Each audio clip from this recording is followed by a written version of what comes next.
Bonjour à tous. Dans cette vidéo, je vais prendre comme support l'activité course d'orientation.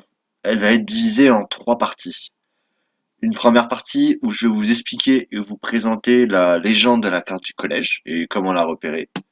Ensuite, une deuxième partie où je vais vous expliquer ce qu'est une définition des postes afin de comprendre son utilité et de pouvoir les lire. Et enfin, dans une troisième et dernière partie, vous allez être confronté à un questionnaire sur les connaissances de cette vidéo. Ce questionnaire va être mis en lien en description. Mais avant de commencer, nous allons définir ici le but de l'activité course d'orientation. Ici, pour l'individu que l'on nomme l'orienteur, son but est de trouver l'ensemble des balises situées dans un espace inconnu ou presque, à l'aide d'une carte et d'une boussole, et ceci le plus rapidement possible. Nous pouvons également distinguer deux formes de course d'orientation. Une première se déroulant en pleine nature, et notamment dans des bois. Celle-ci ne va pas nous concerner, mais vous serez peut-être amené à vivre ce genre de course d'orientation pour une prochaine séquence. Ici, ce qui va nous intéresser va être la deuxième forme de course d'orientation, ici en milieu urbain, c'est-à-dire qui peut se dérouler dans une ville ou encore dans notre cas au sein d'un collège où on peut notamment profiter des différentes installations sportives et stades pour étendre l'espace. Avant de commencer la première partie, quelques rappels sont nécessaires sur les éléments présents sur la carte. Pour cela, nous allons reprendre ici la carte du collège et à travers cette carte, pouvoir ici mettre en avant plusieurs éléments importants. Premièrement, les différentes lignes bleues que l'on peut observer ici et qui sont tracées de manière verticale vont représenter le nord et vont nous aider ici à pouvoir orienter la carte. Ensuite, nous pouvons trouver en haut à droite de la carte une échelle. Cette échelle ici est de 1 pour 2000. Ce qui veut dire que 1 cm sur la carte équivaut à 2000 cm sur le terrain. Ou encore, plus simplement, que 1 cm sur la carte équivaut à 20 mètres dans la réalité, ce qui peut permettre d'avoir une idée de l'écart entre différentes balises. Et enfin, la dernière partie qui nous intéresse et que nous allons plus développer par la suite va être ici en haut à gauche. Nous allons pouvoir retrouver les différents éléments de la légende afin d'identifier à quoi correspondent les différentes couleurs ou les différents signes ou symboles présents sur cette carte.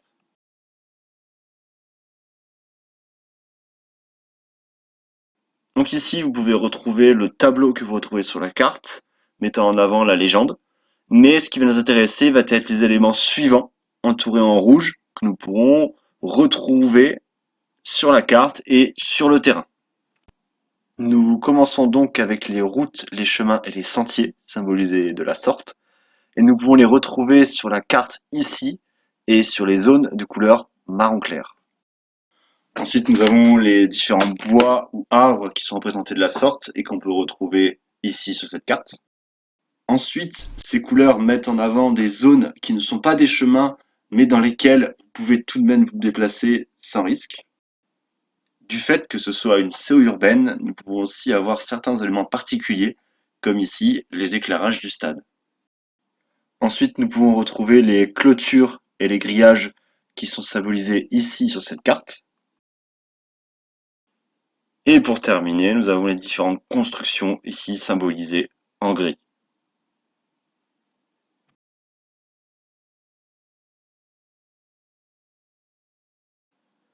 Dans cette deuxième partie, nous allons maintenant parler de la définition des postes. Tout d'abord, nous pouvons retrouver en haut du tableau le nombre de postes total à trouver.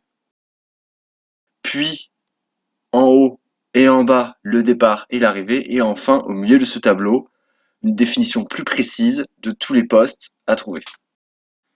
Pour expliquer ce qu'est qu'une définition des postes, nous allons tout d'abord prendre un des éléments et le définir morceau par morceau.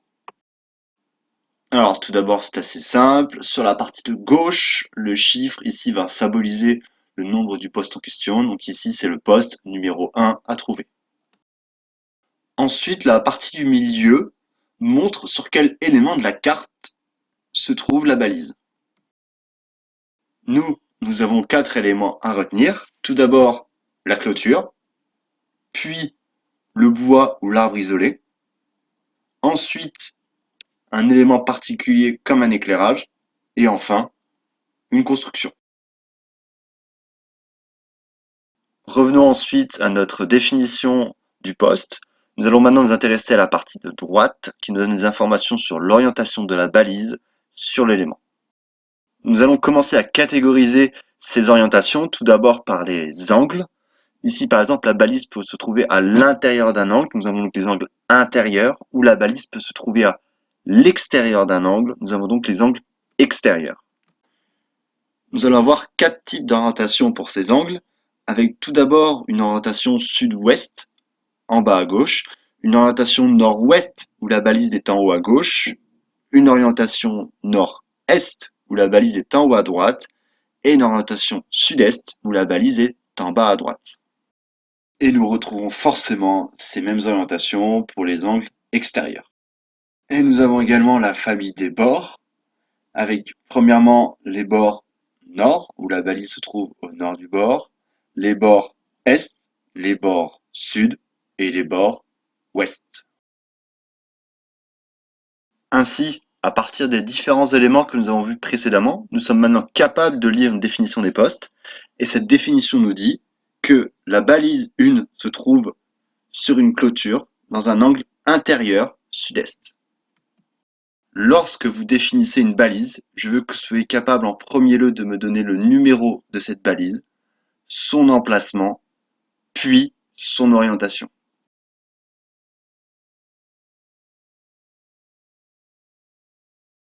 Troisième et dernière partie, maintenant, place au questionnaire. Vous pouvez le retrouver en description sous la vidéo. Bon courage à vous.